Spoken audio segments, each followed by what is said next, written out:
Hi everyone, I'm going to be speaking to you today about the first half of November and the new moon that we have coming up in Scorpio right at the beginning on the 1st. Now, just to say, I'm currently filming this on the 16th of October. We have a very powerful full supermoon tomorrow in Aries with a cardinal grand cross in it. So as I'm filming today, anything that unfolds in the world, beyond today, I'm not going to be taking account of in this video because that's a pretty potent full supermoon that we have. We will see what happens over the next few days, but we are in a very accelerated period of expansion of our consciousness for sure. So we start November with a bang because through the last few days of October, we had this very strong, in fact, really the last half of October, we had this building opposition between Mars in Cancer and Pluto in Capricorn, the very last degree, 29 degrees of Capricorn.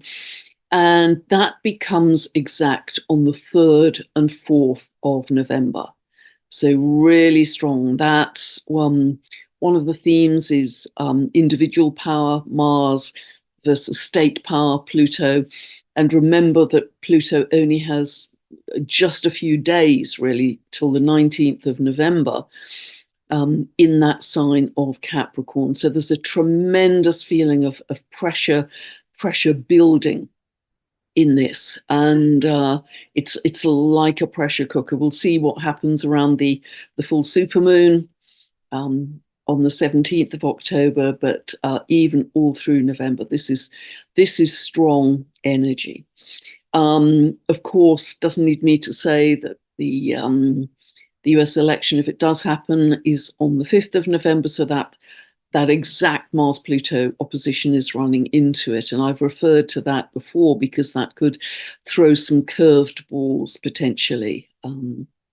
Again, we'll see what unfolds. But the new moon, this is very explosive and eruptive in its astrological energy. It's to do with brute force and power, and where the power lies. Is the power in your inner authority, or is it, or are you referring to the external? And it's very reactive. It's very impulsive. So all through this period, certainly to the end of the year, take a breath. Take a breath. The energy is volatile. It's running high. Take a breath before you speak or before you react, because you could be very, very grateful. Just create some space. Create some space before you speak or act, particularly if energy is running very high around you. So, and with that Mars-Pluto opposition, Mars in Cancer has a very strong urge to protect the home, the family, the homeland as well. That opposition was exactly across the MCIC axis for Washington, D.C. at the full supermoon. Again, highlighting America. I know people get very bored me talking about America, but whatever unfolds is really going to have implications for the rest of the world. So a very colourful period for sure. So let us now look at the new moon, which is happening on the 1st of November.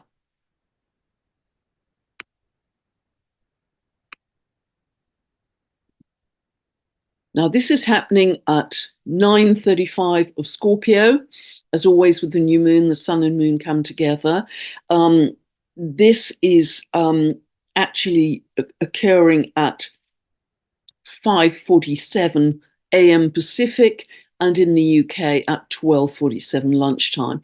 Our hour has now gone back. We are no longer on British Summer Time. We are on GMT or Universal Time from this point on until next spring. So just be aware of that for the Sunday meditations, etc. But I'll put out a note about that.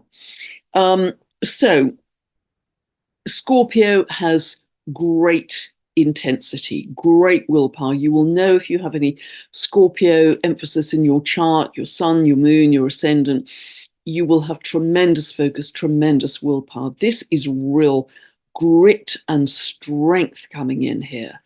A sense of, being the spiritual.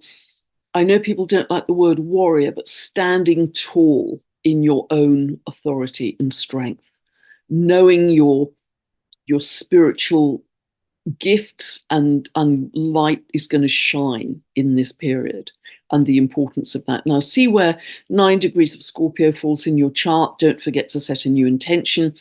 The perfect time in the month to do that. You're planting a new seed at this time. If you don't know what I'm talking about, you can download a free birth chart from my website. Go to the link below and you can get a 2-part video series that you can watch to infinity for every update I do, to help you understand where these points fall in your own chart with every update and what it means for you in your own life. This is not a personalized birth chart analysis. These are teaching videos that go from zero for you. Okay, so what is Scorpio about? Apart from intensity, apart from power struggles, and again, power struggles very much emphasized by Pluto 2944 of Capricorn, Mars 2904 of Cancer. So it's exact on the degree. And this is really, this becomes exact again, I believe, in January and again in April. So whatever this individual power versus state power struggle is about, we are going to see this continue to unfold until April, which is very interesting, which doesn't mean that you can't step into your power before that at all. This is just a process for the collective to be aware of. But we are right at the last quarter of a degree of Pluto in Capricorn in our lifetimes. It's very interesting. So what is Scorpio about? Well, as a sign, it's very much to do with secrets. And so always it brings up the issue of, are we having light shone on those secrets? Because they tend to be issues that are underground, underhand, long buried, repressed, can be around sexual issues, can also be even criminal issues. It can be around money, big money, that kind of thing. And the fact that we have Uranus, the planet of truth, the piercing sword of clarity, in what's called a quindicile, 165-degree aspect. You need a tight orb for that, just 2 degrees either side, to this new moon. That's all about truth, bringing truth to light. And also on the others, this is like a pincer movement. The other side to Eris, sister of Mars, warrior energy, all about truth, honesty, justice, equality. They are very similar archetypes, Uranus and Eris. So they are in this very tight pincer movement of 2 quindiciles to this new moon. And that speaks volumes, I think, about this continuing waterfall, cascade of truth coming to light. And this new moon emphasizes that too, because Scorpio, as I say, is par excellence the sign linked to secrets. So this could be around, underground, underhand criminal activity. It can be financial, because Scorpio is connected to big money, investments. It can also be medical, actually, because the 2 signs connected to anything medical are firstly Virgo. And Virgo is more in the sense of your gut health, your microbiome, your nutrition, getting the body running like clockwork. It's that side of medicine. Scorpio is more diagnostic and it's more invasive. Think of the sting in the scorpion's tail. So, secrets coming into light could be around those issues too. Now, even within a few days of this new moon, by the 4th, as I say, 3rd, 4th, this opposition between Mars and Pluto becomes exact, and then Mars just later on the 4th tips into Leo, emphasizing issues around sovereignty. The two signs that really emphasize sovereignty to me are Aries and Leo, standing strong in your I amness, in your power.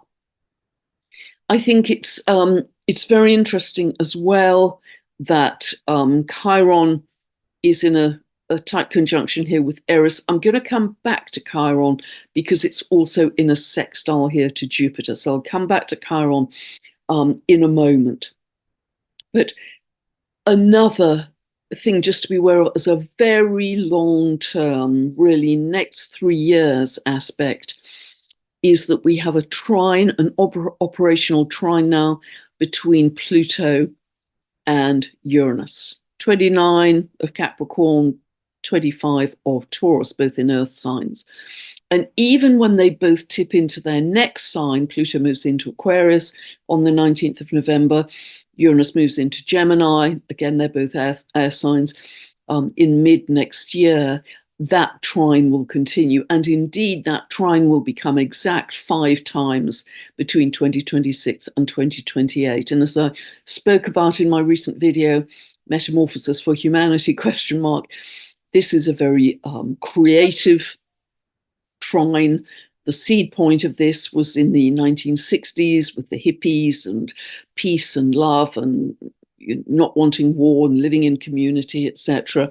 This really starts to come to blossom 26 to 28, and I think will bring back into manifestation some of those themes even from the 1960s. A lot of innovation around this, and particularly, as you probably know from all of my updates, when Pluto moves into Aquarius, and even more so when Uranus moves into Gemini, we are going to see an immense amount of innovation around communication, around technology of all kinds, healing technology, medical technology, aviation, just a blizzard. I'm going to come back to some thoughts on that too.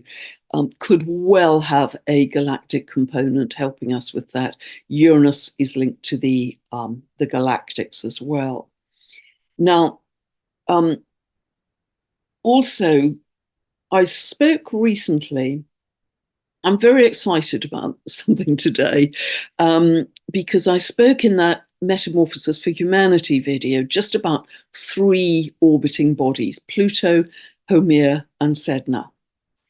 And I was getting the theme of metamorphosis from Haumea, but also from Sedna very strongly. And Haumea is the dwarf planet I've talked about many times. I'll put the link for that video below so I don't have to repeat all of what I said there, but it's linked to regeneration, anti-aging, just longevity in general, turning back disease, etc. And Sedna is this complete change of state. So I put that video out 4 days ago now, so it must have been on the 12th. Just yesterday, I noticed there was a video from Robert Edward Grant, who I have huge respect for with his work. And very excitingly, I'll put his video below. He has no idea I'm sharing this, of course, but I'll put that link below because he's talking about reversing aging. And he apparently has worked out the geometry of the DNA, and I hope I'm representing his work correctly, the geometry of the DNA that can help us jump an octave from carbon to silicon, because silicon is the next octave up from carbon. He's worked out all the geometry for this. And particularly because it needs an ionization of the silicon, it also draws in other minerals at that time, including phosphorus. Now, you'll probably remember from your chemistry lessons at school that phosphorus is something that can produce a great deal of light. And Robert Edward Grant is talking about this homoluminous, this bioluminescence that can start to come into essentially our DNA. This is the next octave of evolution for humanity. So he feels he's worked out the geometry for that. And of course, the dwarf planets, are all about the next octave of consciousness, which I've talked about so often. So I was very excited about that because it does, so often when I talk about these dwarf planets, some people think, gosh, I'll try and be civil here, but these lumps of rock are spinning way out in deep space. Their archetype, their symbolism seems so incredibly abstract. How does it possibly affect me in my life? Well, it is. I mean, not only do we have many supplements now that can supposedly help longevity. I've talked often about rapamycin, which is a naturally occurring chemical in the soil of Easter Island that Homer is also related to because the Lemurians also went there, part of their frequency, but also many technologies now that are helping the body to produce more stem cells and reverse aging and to dissolve disease. That's already happening. But what Robert Edward Grant is talking about is a real jump in where we are at in terms of human evolution. So that is the relevance to the symbolism of dwarf planets like Homer that seem incredibly abstract, but boy, they are now coming onto the stage for us, and they will continue to do so in a much bigger way. It's very interesting, actually. At the end of Robert's video, he talked about bumping into a futurist who, in part, works for the American government, and the futurist said that over the next 3 years, 25, 26, 27, the world is going to go through an immense amount of change. And that's really exactly what I was referring to in that recent video. And the astrology of that is really crystal clear. Okay, other things to talk about in this new moon. The sun and moon are square to a dwarf planet called Varuna. That's this kind of eye-like symbol here. 9 degrees of Leo, 9 degrees of Scorpio, both fixed signs.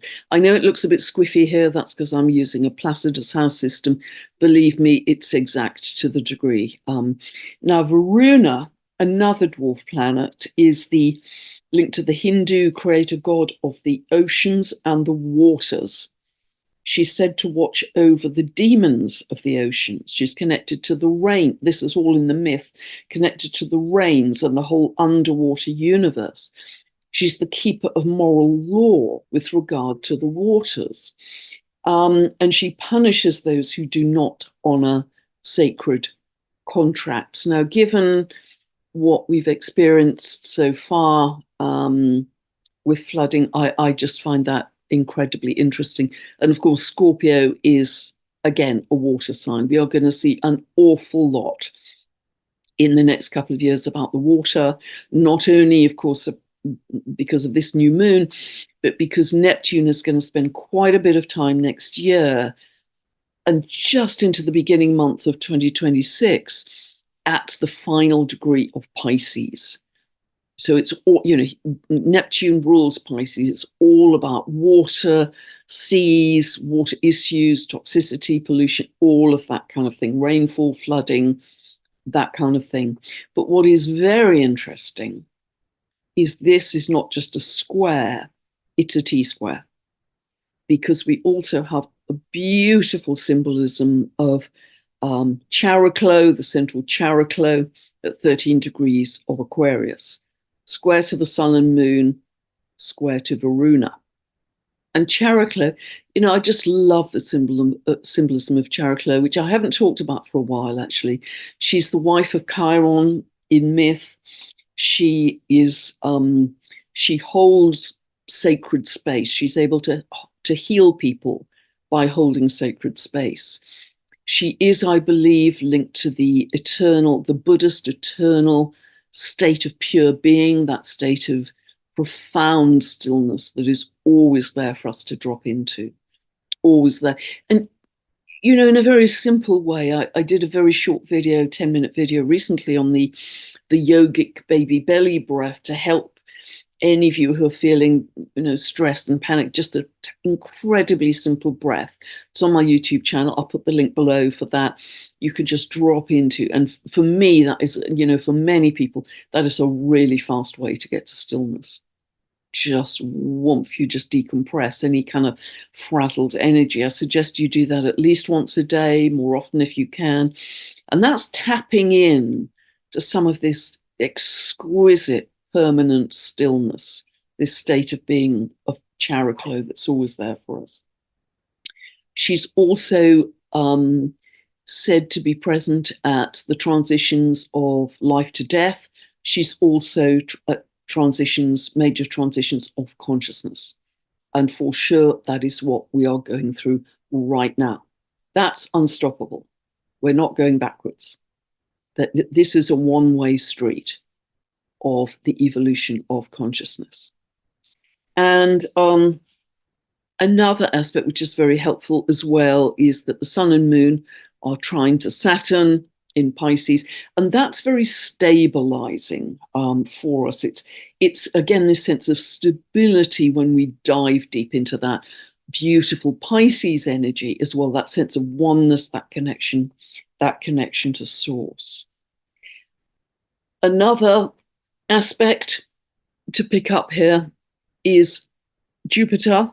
Jupiter is retrograde, and as I've talked about recently, when Jupiter is retrograde, because Jupiter is linked to the truth and the law and our belief systems, when it's moving retrograde, there's a reevaluation of our belief systems, And that's partly because it's incorporating love, Venus, into the picture. It is also in Gemini, and Gemini is linked to the facts and the information that may be coming out now. Social media, blizzard of information. It's easy to get overwhelmed and overloaded when Jupiter is in Gemini. It's just too much, but nevertheless, that theme of truth is, as I say, being reinforced by Uranus and Eris aspecting this new moon. So revision of our belief system connected to the facts, the information that may be coming out at this time. And Jupiter is an exact sextile to Chiron. Now, Chiron, as I've spoken about many times, particularly in Aries, is linked to a victim consciousness of you're wounded in your I amness. People who have that natally tend to feel that. Did I have a right to exist when I was born? Inevitably, that's meant to be turned into leadership. But it's interesting that Chiron orbits between Saturn and Uranus. And Saturn is our kind of 3D tangible world, and Chiron is going beyond that. So there's a real sense of elevation of our consciousness, not only Jupiter expansion, but also an elevation. And I think this is bringing in by the day, a greater sense of multidimensionality and shedding that victim consciousness. And what will really help us to shed that victim consciousness is this very strong Scorpio energy. Boy, do they, I have a Scorpio ascendant, double Pisces, sun and moon, but boy, I can lock on to my Scorpio ascendant and say, this far and no further. I'm standing strong now. So, yeah, beautiful. So, when needs be. Jupiter is also, I've talked about this recently, conjunct a beautiful dwarf planet called Altgira. And this is very close now, 2026 of Gemini, 2029 of Gemini. So it's just 3 degrees from exactitude. Altgira, the symbolism is linked to the indigenous dream time, going walkabout, that dream time is more real than our 3D reality. And that is where we manifest from. That's the ground of being, again, if you like. That's where we draw our energy from to tumble down into 3D manifestation. And Jupiter is accessing and expanding our knowledge, Jupiter, our understanding, Jupiter, of that. Another aspect of Algera's symbolism is that, it's just fascinating for me, she helps us shed old social programming, which is no longer for our highest good. I think that's really fabulous. And again, I've talked about this many times and many other people talk about, but just know all possibility is out there. Just like the content of every radio station is there 24/7. All of it's out there 24/7. But we only receive the content of the radio station that we're tuned to. There's an absolute spiritual law that you only connect with that which you are the frequency match to. It's probably not perfect English, but it has to be a frequency match. You have to tune to that particular radio station to connect, to get the content, to get the information, to start to live within the reality of that radio station. So this is a very simple principle for us to understand. All of the content's out there, all of the possible manifestations. New Earth is out there for sure. It's simply a question of us expanding our consciousness to connect to it. And I think we are really understanding that more and more. So as we go beyond this, I'll stop. I think these are the main things I wanted to say about. We also, of course, just to say that we have Mercury opposing Uranus. That was exact at the end of October. That can be, again, about shocking truth, shocking news, surprising news.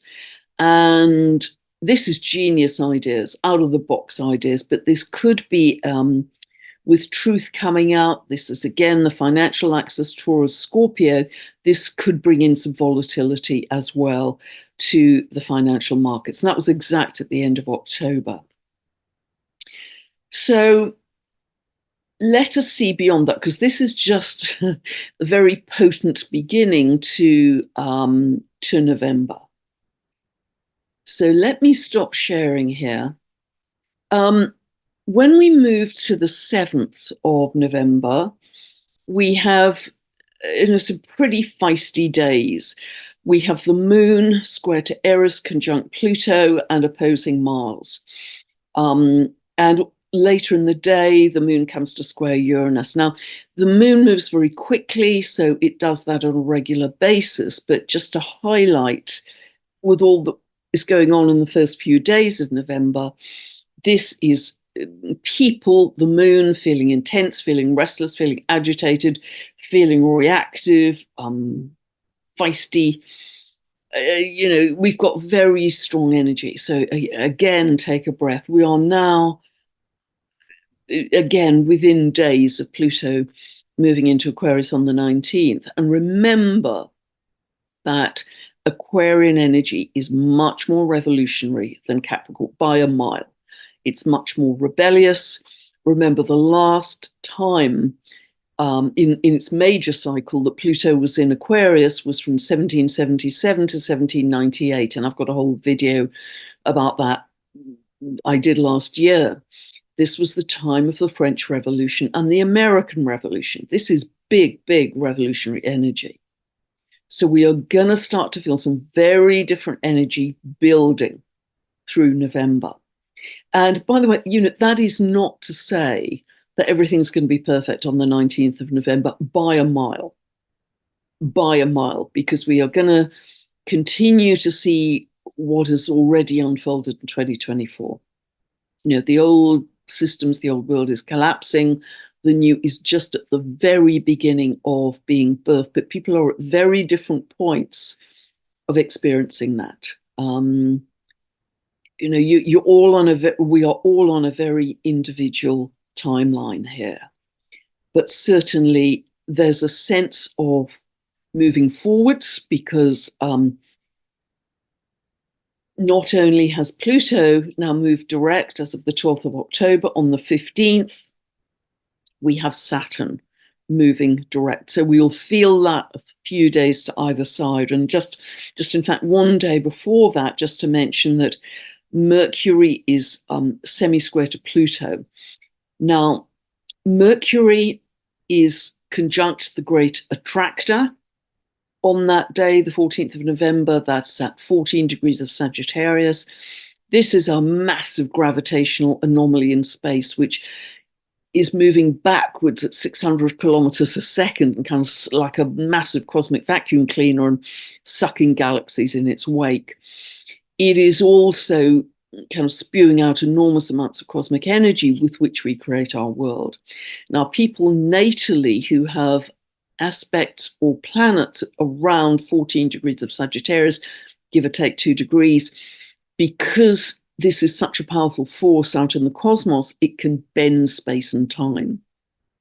So people who have 12 degrees to 16 degrees of Sagittarius, planets and angles, they often have a sense of precognition. They can see around corners, and they're super sensitive to energy, often work with energy.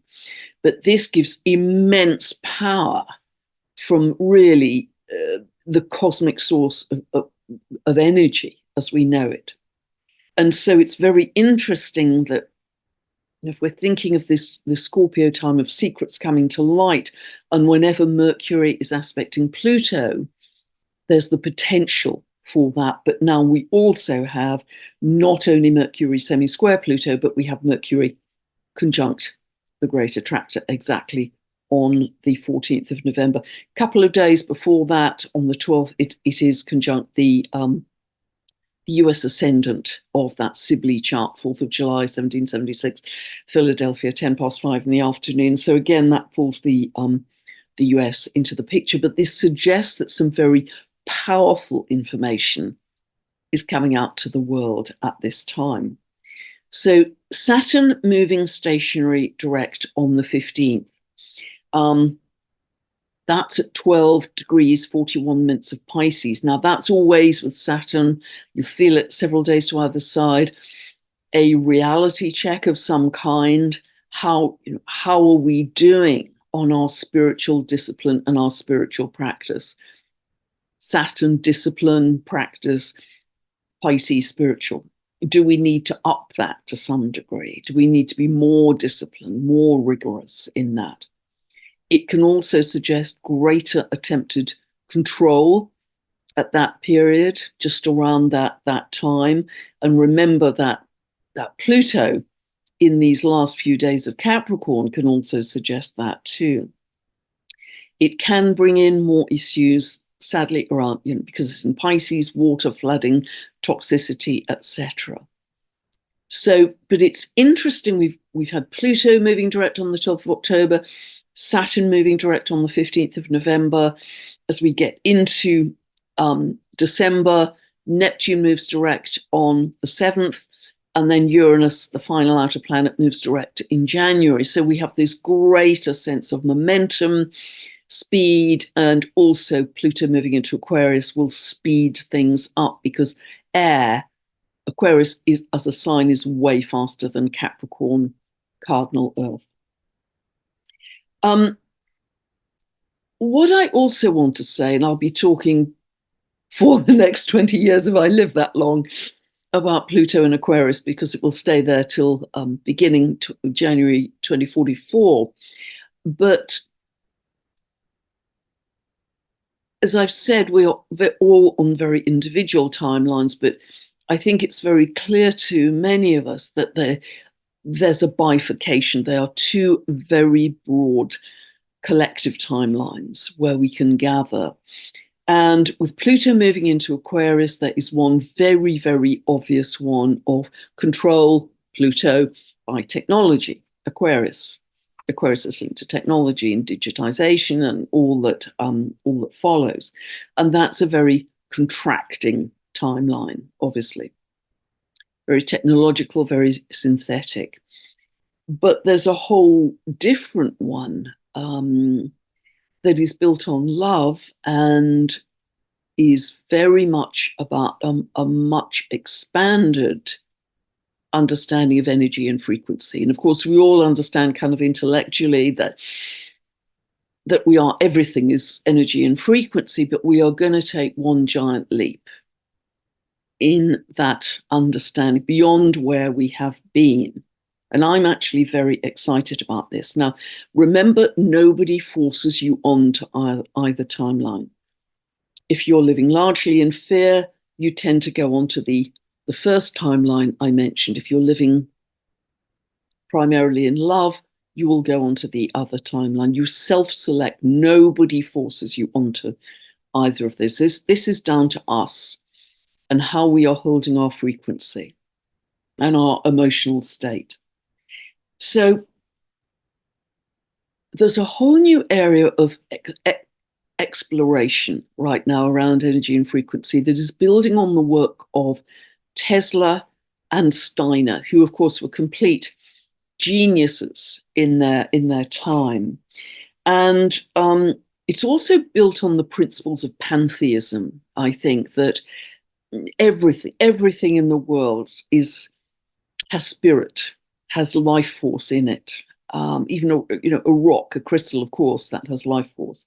But it's that kind of principle that everything is conscious.